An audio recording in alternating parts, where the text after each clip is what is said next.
Y'all ready? Yes, sir. I hope this joke goes well. Here we go. Oh, Now it's not. Suprema, Suprema roll call. Suprema, Suprema roll call. Suprema, Suprema roll call. Suprema, Suprema roll call. Some say I exaggerate. Yeah. Some say I'm hyperbolic. Yeah. I'm talking to one of my favorite comedian actors from Workaholics. Roll call. Wow. Suprema roll call. Suprema, Suprema roll call. My name is Fonte. Yeah. And I'm feeling free. Yeah. My favorite song's about Jane. Yeah. Since EPMD. Roll call. Suprema, Suprema roll call. Suprema, Suprema roll call. My name is Sugar. Yeah. When I was 13, Yeah. my bar mitzvah was filled Yeah. with Adam Levine. Suprema, Suprema roll call. You just won that one.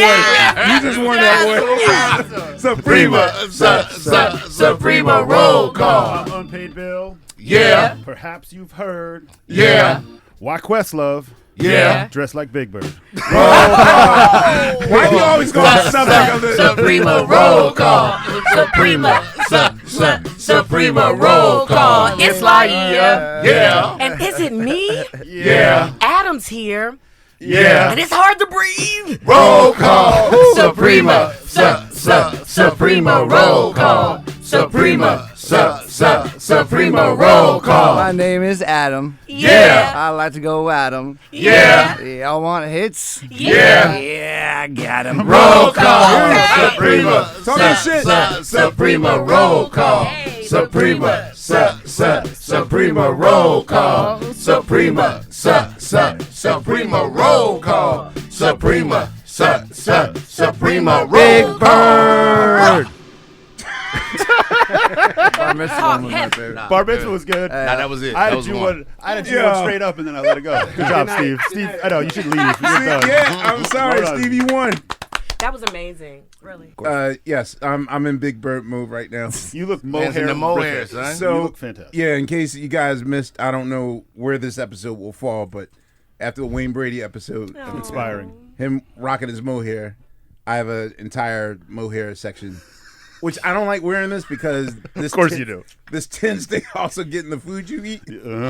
So the most beatboxing I do is via when the sweater or the other ones go on. So You look great. but You yeah, look fantastic. Thank Smell you. great. I appreciate Look it. great. Smell great. Always smell good. Adam can talk about smells. And make love. Yes. He walked in. I'm like, damn. He smells good. Yeah. All right, so this is Questlove Supreme. I'm your host, Questlove. Team Supreme's in the house. We Yes, are sir. in person. Woo! I hate the fact that even when we're in person, it feels like a special episode. Yeah. Like, I feel like we had our live Soul Train period, and now, like, we're established. We're just all Zoom lip sync, and, you know, these are far and few between, but Not today. I enjoy these. Yeah. It's good to see. Good to see you. Well, the audience. And Counting That Money Studios. Yeah, the audience. That's what it is, son. Yeah, where are we live from? With that money. CDM. CDM. We're really in CD? But I don't CDM, think that that's- that's what this I sounds. don't think that's what What it does stand CDM stand for? for. Counting that money. Count the money. Counting that money. It does. No. It does now.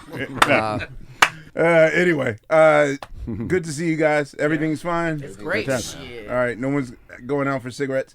Our guest today, I guess for the last quarter of century, our guest today, even before that, you know, our 3 times Grammy Award winning guest, our 100 million unit selling guest. That's a lot of. Whoa, PJ Morton's here? Awesome. No, he hasn't sold as many units. We got more Grammys. No, but our guest and his incredible band Maroon 5 have been, you know, part of our soundtrack, and plus the way they effortlessly blend pop music and soul music and funk and all various styles of music. Definitely, I will say beyond a force to be reckoned with. Just a damn good band. You know, I know you made it. I fell into you guys the same way that Prince fell into D'Angelo. When you can't get in an event like I've heard of the name Maroon 5, whatever. It's like when you guys came out early, Yeah. and you were playing a club in LA, and I couldn't. That was the first time where I realized like, oh, this might be a new This might be a thing. day, because like I just walked in like Chris Rock always taught me, like just walk in like you're you, Supposed to be there. and you always get let in. The first time I got the notice that. Let me say something. If I had known that you were trying to get into our show at that point and couldn't, I would have lost my fucking mind. No, but it was just no one could get in. It was you guys did like a little small. You know, like when artists want to do that cutesy thing where they like get the small, and we do it too. Yeah. That jam session we used to have in LA, we were never purposely get Hotel in. Cafe. No, you want people not to be able to get in. right. Yeah. People not Maybe not getting you, in. but like most, you know. No, but that's the legend of it. Yeah, There was yeah, one yeah. time we did a jam session with Lenny Kravitz, and Lenny Kravitz could not get in to the Hotel jam session. Cafe in LA. Yeah. Yes. So, and, and there was one point where it was just like, Ahmir, what if we lose the horn section? That's And such then- an LA thing, though. Like trade the band members in so Yeah. that Lenny and his people could get on stage, and Yeah. that happened to me, and then I was like, okay, That's very LA specific. to LA. these guys are a big idea, you know. We they're- missing they're Adam big at deal. a Roots Jam session. That would have been, yeah. man. I don't think Adam's done We've one. jammed together before. We've been. How would you? I know we played together before, but Sean Fallon. besides Fallon, Yeah. Well, the that's first the time- only time. Well, the first time like we really did it was at Fallon, a million years ago. But I felt like we've. By the way, do you remember that? There's a lot about that day that was very fateful for me. But do you remember when Dee Snider like went at me for like no reason? Do you remember that? Wow. That's how all good stories start. Tell this. I don't really. Well, I don't. To be totally fair, like I don't fully remember. I kind of blacked out. Like I don't remember the whole thing because I couldn't believe it. That's how you know you made it. Yeah. No, like I was doing it with you guys. We were singing songs, and I was just like on the sideline. So like it was weird because, and it was really early in the show, right? Like when Right. it had first started.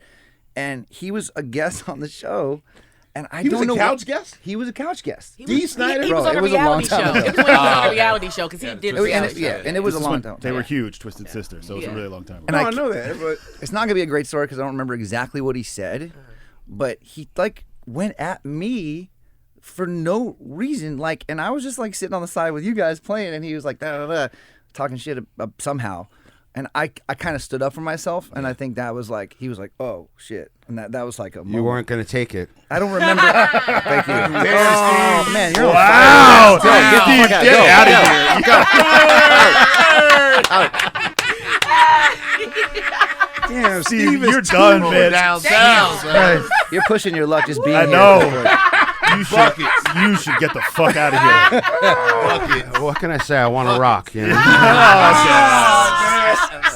All right, Steve. Steve is on fire. Oh shit. Yo, dude, I totally forgot that moment. Yeah, it was just a part of the whole thing, a little part of the whole thing, but I couldn't believe he really like.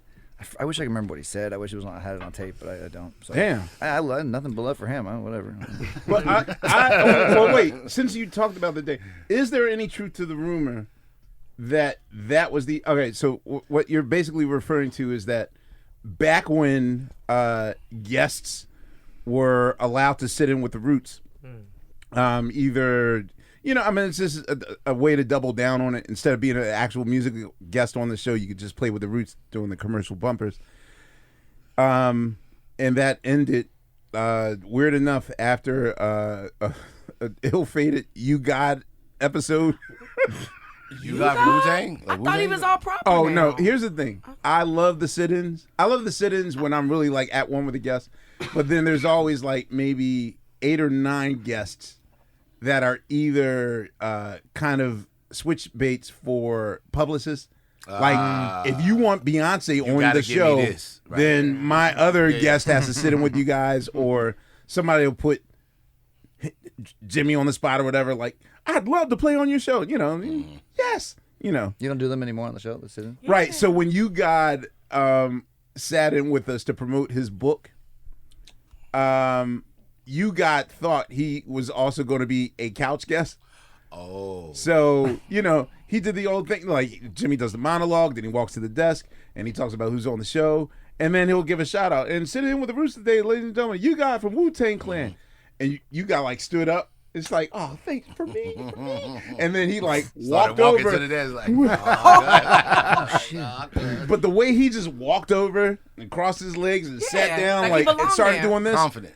I was like, oh God, Jimmy's just gonna go with this. And sure enough, Jimmy didn't. He could have just stopped and been like, no, I was just introducing you.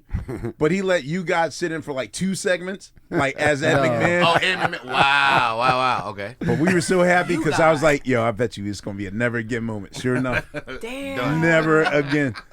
So I it's miss my. those clips of the sit-ins. Well, yeah, so do artists. So artists always ask me, can I sit in one, y'all? Sorry, dog. Like, you got ruined it. So.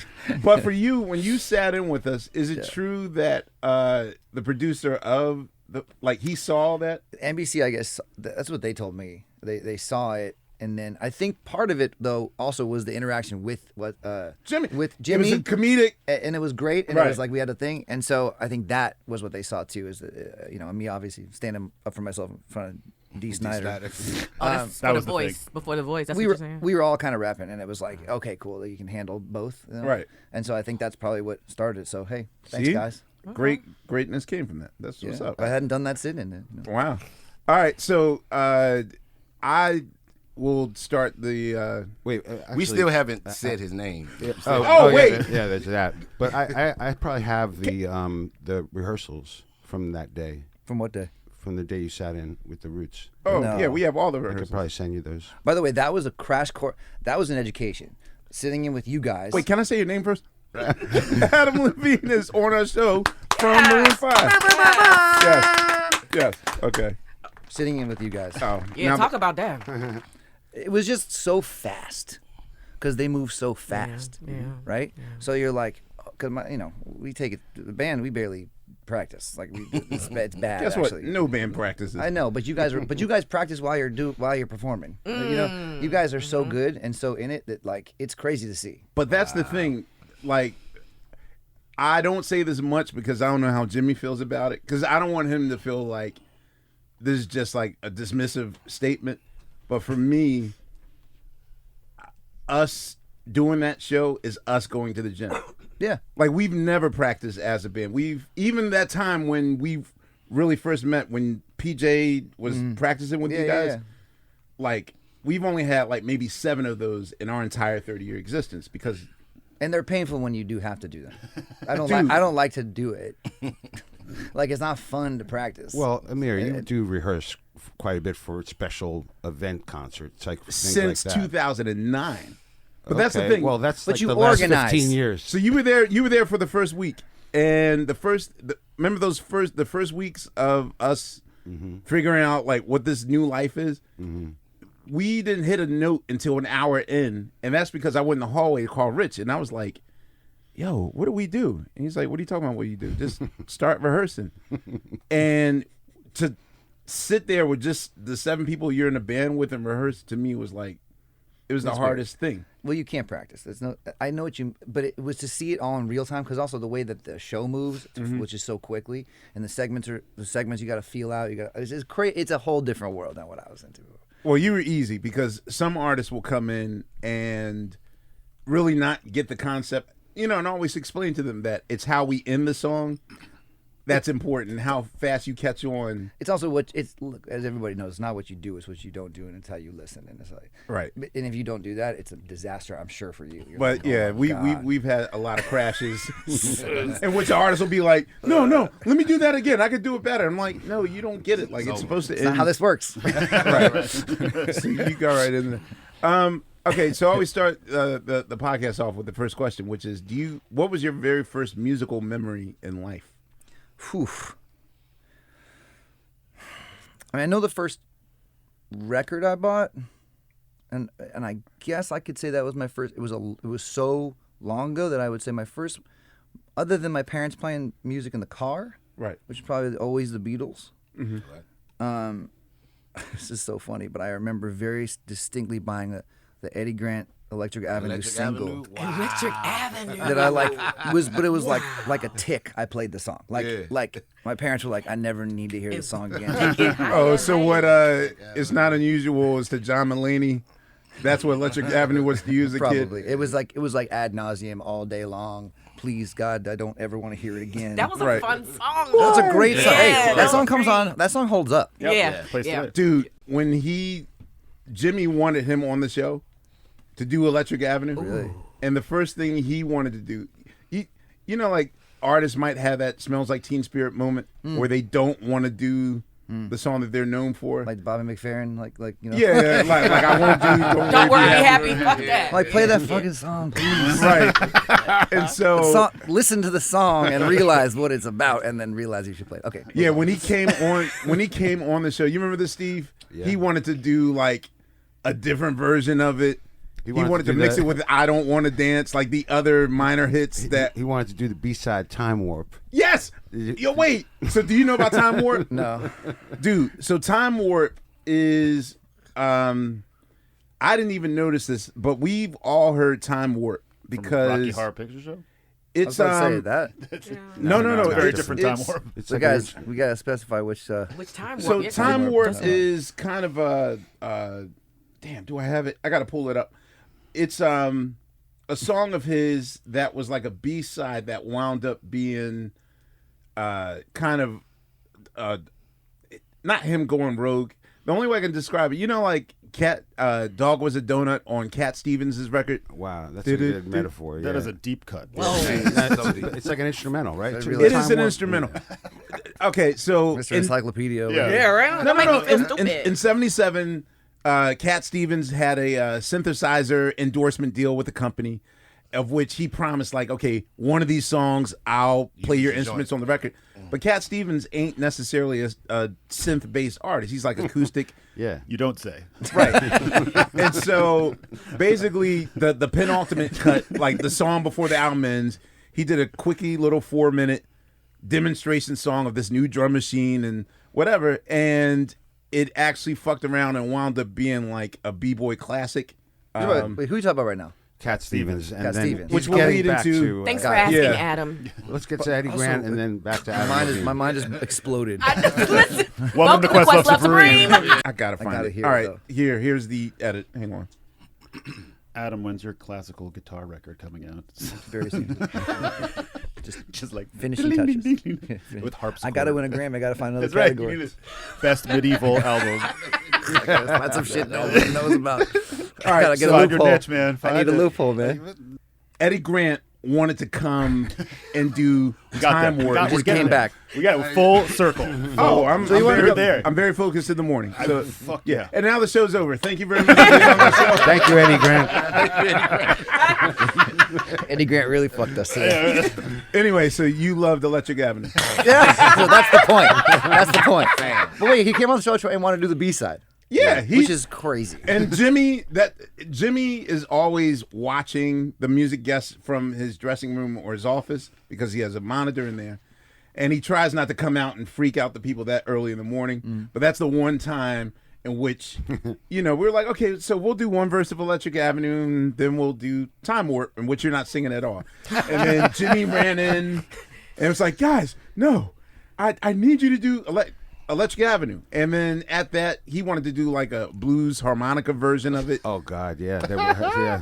Yeah, it's hard when that's like. So we had to defines wrestle you, him. Right. We had to yeah. wrestle him out of that and just do regular ass We- Electric Avenue. You guys had already like sampled all the was weird excited little about it, samples and all the little Yeah, all keyboard those sounds little and stuff. burps and frame, all It's that like stuff. Ray Parker not doing Ghostbusters. Some shit like that. Yeah. True. Yeah. It's true. Or Huey Lewis not doing Ghostbusters. Deep cut. And you I'm are sorry, on it I still today. maintain. Wait, since we're all music experts here, I will also maintain that the Barcades, a group extremely known for being derivative, should have been the ones that sued, Ray Parker. Ray Parker, and only because how come no one has ever brought up Soulfinger by the Barcades? Yeah, but I'm saying like If someone came in and was like, "There's something strange," Right. like, oh shit. Well, what's really odd about it is point. that the Bar-Kays are probably the most derivative copycat groups in soul history. And they have one original moment that got They have ripped one off. original moment that could have got them paid. Anyway, so besides Eddy Grant, do you... That was a beautiful tangent, by the It way. was. No, but that's what the show's I about. love it. I love tangents. You as a music nerd. So Yeah. that was your song. That was the first. Yeah, that was the first like kind of thing I fell in love with and wanted to play over and over and over again. And then thankfully, thank God, my parents had good taste in music, so there was that was a rare thing. I feel like a lot of times you kind of like want to rebel against your parents' taste when you're growing up, but they loved great stuff. So my education started there. The Beatles and Fleetwood Mac and all this great rock and roll stuff that kind of shaped me early on, and I loved it. What did your people do? Were they musicians as well? No. I mean, I think like I still think that being musical is something you have to kind of unlock. And that's a lot. I think that there are people out there. There are people who think that they're unlocked that they should not be, and then there's people who I think more people out there can sing and be creative and play music that don't think that they can. I do believe that because it has to come from somewhere, and I know that both my parents, and they would be reluctant to say, can sing. Okay. They just don't sing. And they don't think that they can, but I've never heard. It's not a muscle 'cause they use. You know what tone deaf sounds like. Absolutely. And neither one of them are. So if there might have been something in there, and if I had gone another way, maybe I wouldn't have discovered it about myself. Yeah. That's what's up. Do you remember the first concert you went to? Ooh, yeah, Don't want to admit I it. do. I don't Wait, want to your talk face doesn't about want to it. admit it. Come on. That's all right, you got it. but This is your Bay City Rollers moment. Go ahead. all right. So remember, Everyone has a beginning. of course. And by the way, like I'm not as embarrassed as I'm selling. So it was 1990. New Kids on the Block. No, All right, go ahead. No, I was fuck going no. to say the same thing. Oh. Come on. I went to see New Kids Me on the too. Block. I'm like, what you saying? No, we were supposed to hate them because we were 10 and all the girls liked them and shit. Right. I get it. Not that we do. We were supposed to. But I was really into. I was a kind of a weird. I was 10 or 11, and I was really, really, really into like the hair band shit because that was it. That was pop music. Bon Was Jovi. no. No. I wish. Real hair bands. Yeah. I went to see Warrant. Wow. Dog. I knew you were going to say Janie. No, Warrant. Cherry Janie Pie. Lane. Cherry Pie, right. Cherry Pie. This was actually, I think this might have been like either pre-Cherry Pie. I think this might have been like Dirty, Rotten, Filthy, Stinking Rich was the album that was big with like some deep shit that like, I was like, but right. I went to go see him at the Santa Monica Civic Auditorium with my dad because I wasn't fucking go alone. I was 10, Right. And I just remember going there, and I will never forget. Just the scene was so crazy, and then hairspray and like crazy. And then they played. I can't say that they were very good, but it was so impressive just to hear sound come out of a PA loud in your face, and I had never really heard that. So I was just like, wow. But I remember the worst thing about the show that I will never forget was the drummer did a drum solo. Mm-hmm. Yo. Let me tell you what this guy did. Right? Okay, because you can't even make it up because it's so 80s. You can't even make it up. The dude, they like put the spotlight on him, and he like stood up, and like He started body rolling. he was rolling into the kick made drum love to that like this, episode. and it was And so girls are screaming. bro It going looks sexy. crazy. He didn't do anything else. Come on, Ahmir. Yo. Next root show. add that Come on, to man. Let me get Dude, it. but charisma, Just stand up. Yeah. Bro, I will it. never forget it. charisma goes a long, long way. Because the thing is, Showmanship. yo, I'm right now. Simplicity. Oh God, I hope this don't come off wrong. It will. Right now, I'm watching a whole slew of Verdine White Oh, yeah. My bass man be. solos Woo. of Earth, Wind, and Fire. And because I witnessed that Slappity in real slap. time as a kid, yo, I thought it was the most amazing shit I ever seen. Like, he would do like all this theatrical thing, but he basically was only pressing one note. Like, he would just press E, and like, but he put so much theatrics into it. He'd do like E, and then like it was like the earthquake effect, and then he was like, "All right, I'm gonna do this again," and Yeah. and then fall on the ground, and then he would but then suddenly he would start levitating and floating all in the, because they had like Doug Henning and David Copperfield like on staff to do the magic shit. And I realized, like, wow, Verdi White just did One-note samba. Right, a 4-minute one-note thing, and I thought it was the greatest shit on earth. But For the record, that sounds way doper than what I'm talking Not if Ahmir did the body roll. Body roll made it. It was too long, How long was it? It seemed like an eternity.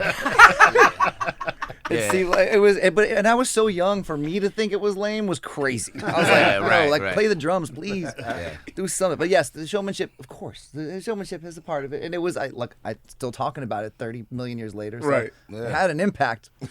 Well, see, I done put myself in the corner because every gospel drummer thinks like I trashed their look ma no hands method. That now I feel like I can't even go there. And then of course Chris Dave has his eccentric thing with every drummer following his thing. So now it's like, even if I wanted to get back into Go to church. the showman, that's basically why Stroh's here. Like, I don't feel like Anderson kills it too on them drums, the way he gets up and does his little theatrics too. Yeah. I gotta bring theatrics back. Yeah. All right, come on. my Ike Turner wig will return. Well, it's a really More good tricks. It's a really good question for the both of you. Is like in your situations and anybody in entertainment, I guess, is how much to what that mix is between showmanship and musicianship. Yeah, I overthink it. I mean, for me, because Kirk as a guitar player is so theatrical, I'd rather, and tuba. right, but it's just like everyone else is so theatrical. I don't feel the need to just add on top of, like, people know I'm there, and I'm fine with that. So basically, But as a band, you're blending showmanship and musicianship as a whole. Not, I think we're at our best when we're not doing shit and we're all just playing together as a unit, which is not as impressive as, say, Mind if I kiss your ass for a minute? No, Do it. Go ahead. But I think what makes you so special is that you don't have that. You don't. Right. You It's don't what I need don't that. do. You don't need that. People who. That's what I'm saying. You want to take the extreme opposite with the dude I'm talking about. This shit, like, he needed that. Okay. Like, We got it. But that question, you too, Adam, the question that Steve asked, right? Like, how do you figure that balance out? what's crazy is, like, the showmanship thing has always felt kind of secondary because we've existed in a weird space where, like, there's a lot of pop stuff, and we're a band. So, like, at the end of the day, we're kind of a very, like, normal, 5-piece, well, now 6-piece band, and so we've never felt like we actually fit in anywhere. And so performing has always just been very straightforward for us. Like, the music leads first. The showmanship thing I've been working on my whole life, as far as being a good front man and stuff. Started when we got James to play in the band because that was when, like, guys were like, hey, you need to, like, be out front and not have to play guitar the whole time. And James joined them, 20 something years ago. So I could focus on doing that. But it's never been like a pop star comfortable thing for me to, like, perform. It's always just like, okay, I'm up here singing. Yeah. And then the rest of it is just kind of naturally came over. You always felt pop star by accident, like every. Not even necessarily by accident. But the first time I was on The Voice and we did a performance. This is a perfect example. They tried to choreograph me to put me in a spot to go to, and she was like, God bless her, she didn't know what to do with me because she's like, okay, and then you're gonna walk over here. And The I was director like, of the show. the choreographer. Okay. Choreographer. Edit. You're all now do it. official member of Questlove Supreme. The choreographer, she came up to me like, hey. And she was like, okay, so halfway through the song, you're gonna come, and I was like, hey, I don't know, I don't have the capacity to know or remember that. So, like, yeah, hitting marks and going here and dancing and all that is always, and thank God, always will be foreign to me because I just like. Oh, you don't like to be staged. Are and you? stuff. Yeah. Or I'm like okay, allergic to it. I can't, like. I'm Or- not popping up out of the floor or anything. Yeah. But here's the thing. Normally, about 45 minutes, an hour into the podcast, we get to this part of the subject, but I'll just bring it up now. Are you a former reluctant leader? Because I also know that to be in your position is very awkward, because the thing is, I'm assuming that this, in every group dynamic situation, one, you're the chosen one, more falls on your back. And then it's also, I think we also run with this narrative that, like, if you're too charismatic or too in front or out there, that your credibility, like, no, not directly, but it's also alienating. Look, it started a way, you know how it is. You start playing music in a band, and then people emerge, and as people come to the front, and that I was always kind of there, and then I think I always had like I would say, if I'm being super honest, like I wanted to be out front. I wanted to be that guy. But then the weird thing happened, and this is a whole other tangent, but when I started doing like co-writes, shit got a little, hey, what the fuck are you doing? Because this is a band. And so that happened. You guys don't do the equal 1/5, 1/5, 1/5, 1/5. Well, not when you're right. Well, here's the we did. Right. We did. And my whole thing from the beginning was like, if you what you write gets applied to what you're doing here is what. So if you write this, What you kill, you're you part eat. of it. Right. You write this, you're part of it. But yes, it was always fair. And then the co-writes started happening, and that was less about money. That was more about just the soul of a band, in I think all of our minds potentially being corrupted by the process of having someone else's ideas come in and take over. So that was a controversial moment for us internally. But then it worked. So then it was like, I mean, the first co-write was Moves Like Jagger. So that was like, oh shit, like maybe we're gonna do this for a while, you know. And so that was a negotiation of me being like, hey, it's working. We got a couple biggies. Like, let's just like trust me. And if I see it, and if it's not working anymore, you know, and if whatever I'm doing for us, let me lead. And if it's not working, then we'll. And I said this to him straight up. We'll talk about it. We'll regroup. We'll make things a little more democratic. But for right now, just let me lead and let me take it. And they were super cool with it, because I was, well you maybe in communicated. retrospect they were cooler than in the time that I was. Right. But yes, I communicated very like openly and straightforwardly, and they appreciated it. And then we had like 8 in a row, you know. So like they couldn't really say shit. Right. Like, And that, I feel like what you just said is actually the most important part, because I'll say for what I'm doing now, this is probably the most that Tariq and I have ever communicated, like, about. And it's not as awkward as it used to be. you also grow up and know you have to. Like, Yeah, but it's a very scary thing, because like I'm very fragile with rejection. I work my ass off for like 4 days on a project and be like, "What do you think?" And you know, it's cool. And then like suddenly, I start getting feelings. So I'm now learning how to. And that ego, all of it, we all have them, and especially bands. And so I think, like, I was just talking about this yesterday too. Like we're really lucky because everyone really likes each other and wants to get along. You know, and I think, like, tell me a band that has been able to stay together. We've been together for 20 years, you know, longer almost. So it's like, and we actually don't want to kill each other, you know, sometimes, but, you know, we love each other, and the respect has always been there, and it's there, but we're lucky like that. And not that many group member changes in the whole 20 years, right? I mean, Like, yeah, a couple. just But a couple, yeah, but, nothing crazy. oh, I was thinking about that, because that seems inevitable too. Do you guys try to do things off-site? There was a moment where we would, like, Tariq loves cooking, so, you know, dinner at my house, that sort of thing, where it's not us getting together because We're bad at spending time together when we're apart from work. Okay. But I will say, work for us, when we work, is we're hanging. So it feels like we're just chilling, even when we're just backstage for hours or whatever it is. So, like, I feel like that time is super special to us, and then when we disperse, it's like, see you in a month. But that's healthy. That's healthy. Which is probably too. good. Yeah. No, that's right. But no off-premise activity. We do, of course we do. Right. You know, just Does Maroon 5 go bowling together and stuff like that? no bowling. No bowling. Although I'm a big bowler, I love bowling. or no, like, on days off from touring, there's no I'm the worst at participating in those things. Okay. I'm gonna say Vocal rest. You need a break. Hey, it's a real thing. It's Yeah. a real Whatever. It's real, bro. Yeah. Vocal rest is a Oh, real that's what you're thing. claiming, vocal Yeah, rest? I Oh, hate okay. it. It's a real Yo, thing. I hate nothing more than when vocal rest gets used as a reason. Does for Tariq not use wanting All that? the time. Listen, true. let's That's real. clarify. Never. And he'll be the one to scream at you too. Oh, I thought he was on vocal rest, yo. Well, sometimes you just can't help it. I said I want cheese on my Whopper. Then listen to me. Vocal rest is real. Is it abused as the thing? Also true. But it is real. When you rest your voice, But it are helps. you the towel around the neck like? No. I don't talk from my shit's like reasonable. Like I'll go to bed at like whatever time, and like I wake up and I don't talk for like 3, 4, 5 hours. Oh, wow. So is that real? But then I can talk. Okay. I'm like, But that I'm like, must be a hell of a thing when you was doing the voice and stuff, and then you had to do other things like.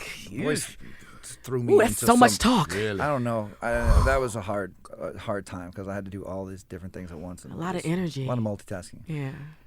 Adam, when did Yeah. you first realize that you could sing? That you had like a high tenor voice? Probably like I was like 10, 11, and my voice, as you can imagine, I had an extraordinarily high pre-puberty voice. It was like answer the phone and be like, oh, like, Hey, thought it was a ma'am. girl. Your sister. Right. I was like, that's fucked up.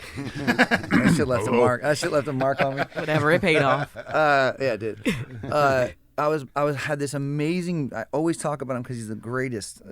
He passed away, which is awful because I wish he could have seen all the wonderful things that got to happen. But my music teacher when I was in elementary school was this really kind of boisterous, loud, amazing piano player singing. This was always sweating from singing. Loved the whole thing, and we'd sit in music class, and I wanted to be a basketball player, like an athlete. I didn't think music was cool really when I was 9. I'm probably like 10, 11, 12 when I started getting into it. But he told me I could sing. And he pulled me aside, and it was me and this other kid who wound up becoming an opera singer, which is crazy.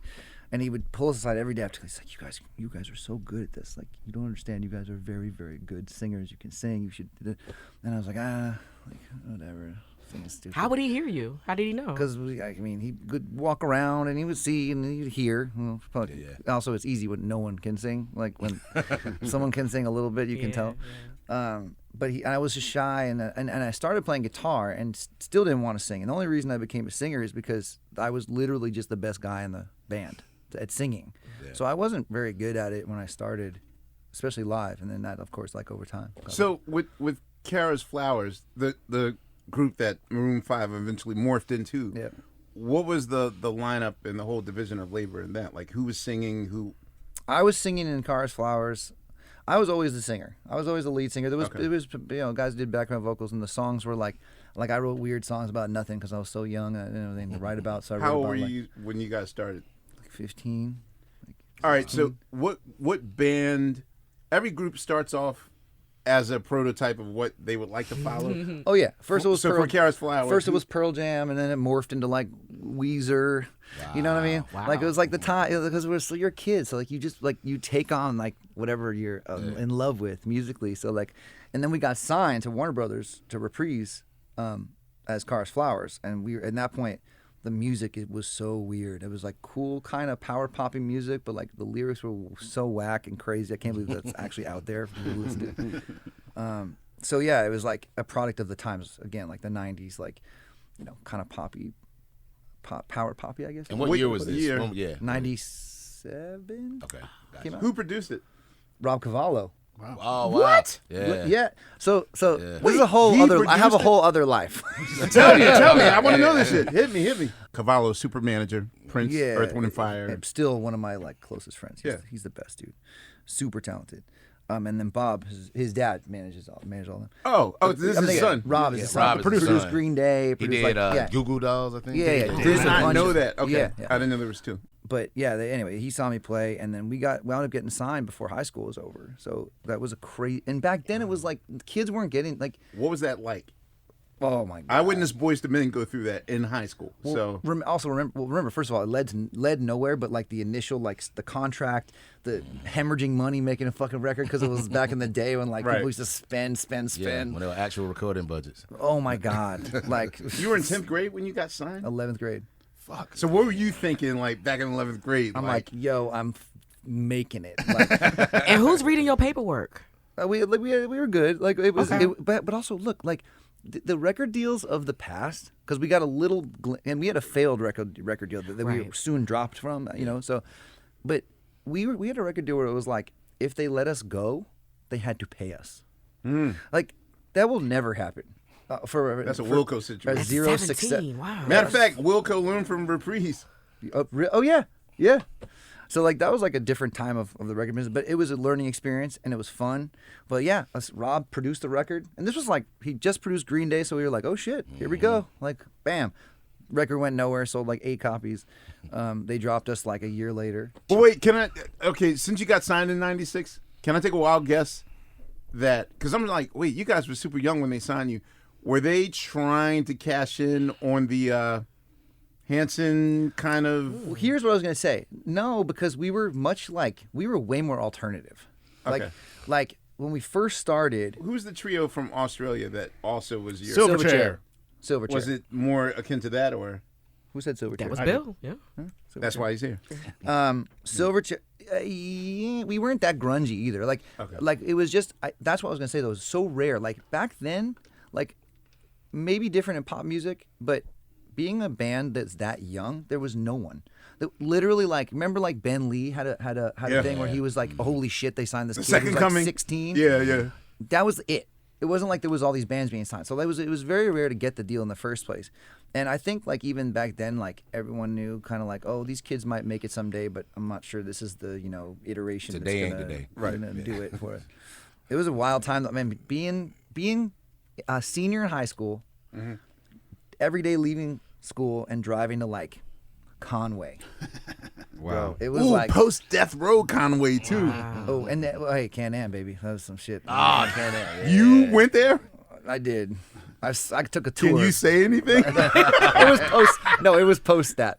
Anyway, I was a kid. I was going to this fucking place. I was like, wow. Like it was the most. And I get there too. You're young too. So I was like, let's get food. Let's order all of the Cheesecake food. Factory. Yep. That whole menu. That's a big ass fucking menu. Son. Yeah. It was a thing. It's the Lettuce 90s. wraps. It's the Get 90s. into it. It was the 90s. Yes. They had those big Yo. fucking books with like every restaurant. I in hate it. that. I Biggest menu ever. Dude, I do not. I need some pod stickers and a steak. Dude, can I? Okay. Yo, the can I just- avocado egg rolls. Yep. Can I explain to people? Wait a second. That brown bread that they give you in the beginning. That was the most biggest fucking soulful menu ever. Yo. Oreo Factory cheesecake. fucking hate slap I've ever seen. That was so so much heartfelt. pressure. The Yo. Cheesecake Factory menu. It's so much pressure. No, wait. Hey, give me a second. Because I even have to acknowledge, like, that was the most I felt seen moment I've ever had on the show. Because I got to explain to you guys that when you realize what the Lasagna. perks are of this job, the second that you realize that you get access to free, unlimited quality food.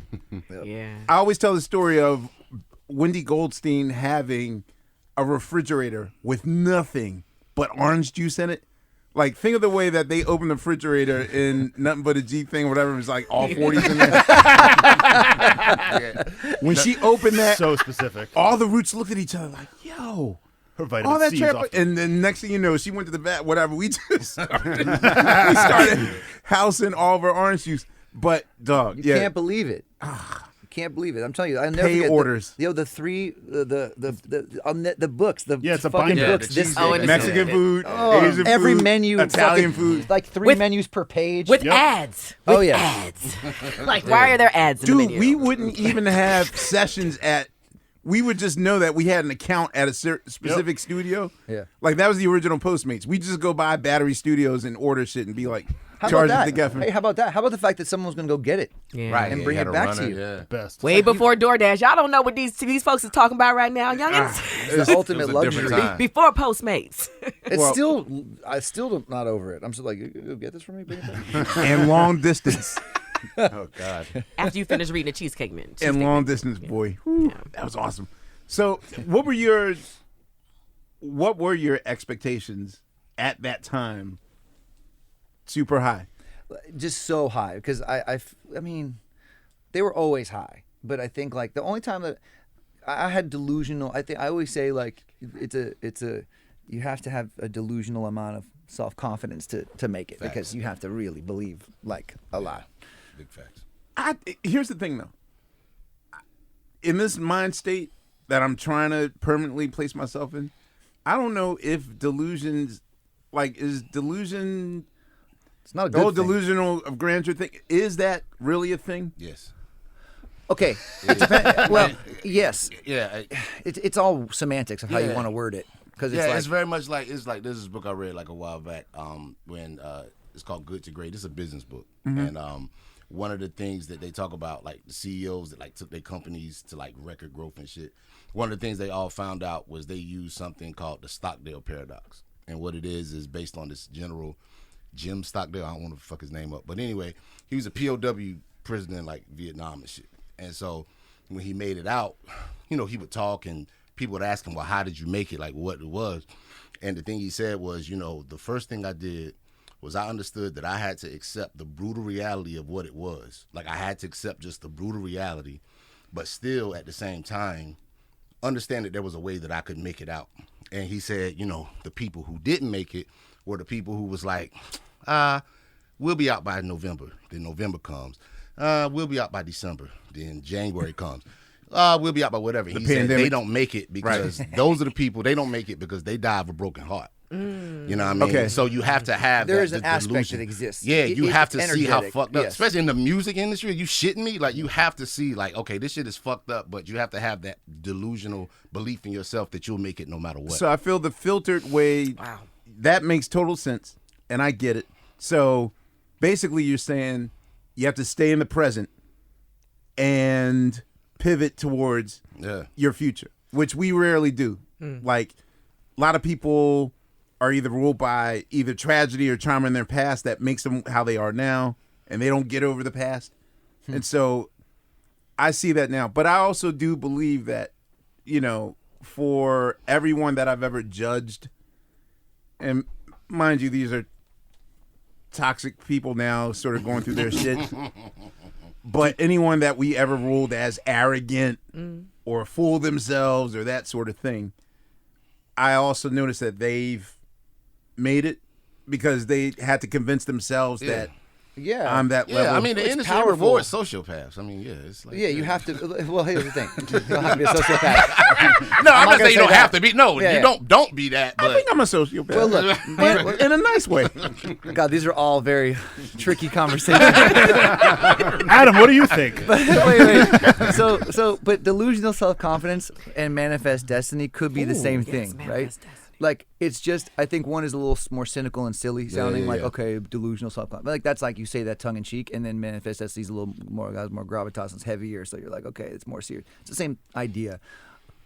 There's also a time to know when, like, you also have to have the way, you have to, you want to talk about, like, things like flow state and shit, where it's like, okay, you also need to know what the fuck's going on, too. You can't just be crazy. That's what I was thinking. And say, oh, I'm going to make, because then there's that side, which is like, and by the way, it's people who have no talent can have this shit work out for them. That's the talent. That's exactly of willing it.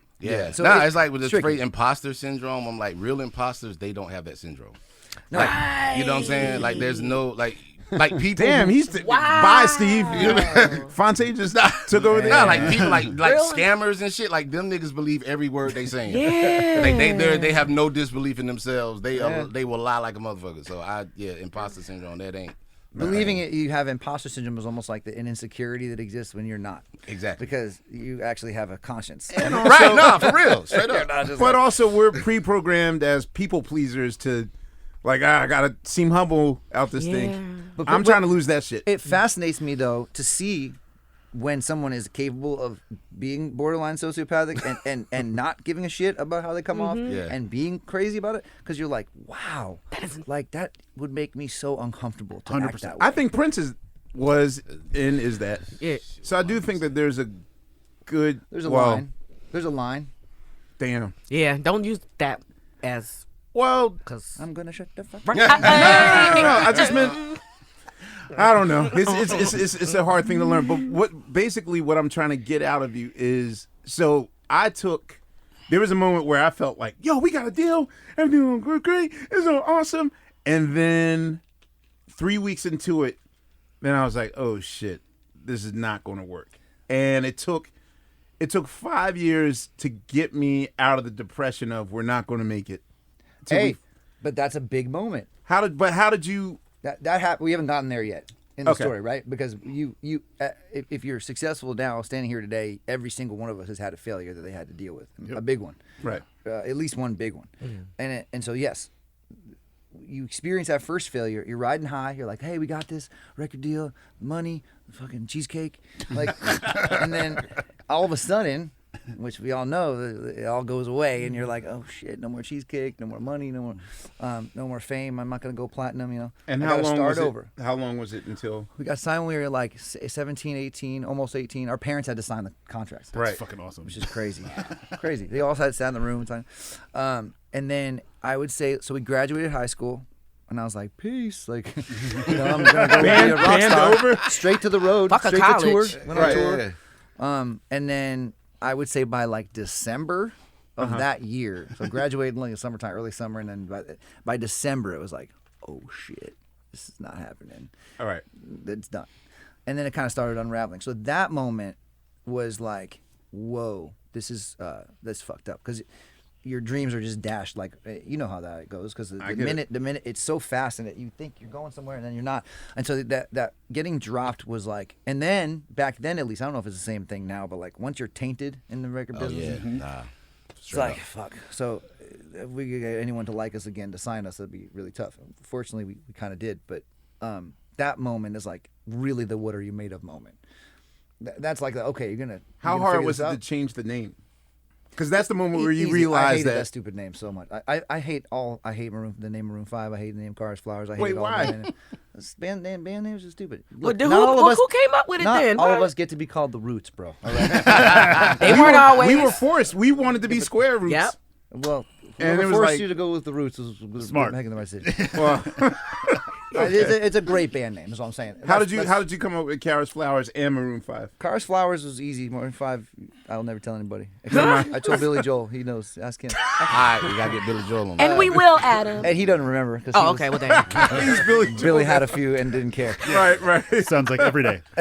Yeah, he was. I told him because I knew for a fact he would never remember. And it's a very unremarkable story. Okay. But Cars, Flowers is so dumb. I mean, like so dumb because we were 15. So we snuck out of the house. Our boy, the drummer could drive. Our drummer could drive. So he had a big old Wagoneer, and we went to Norm's on like La Cienega in West Hollywood, and.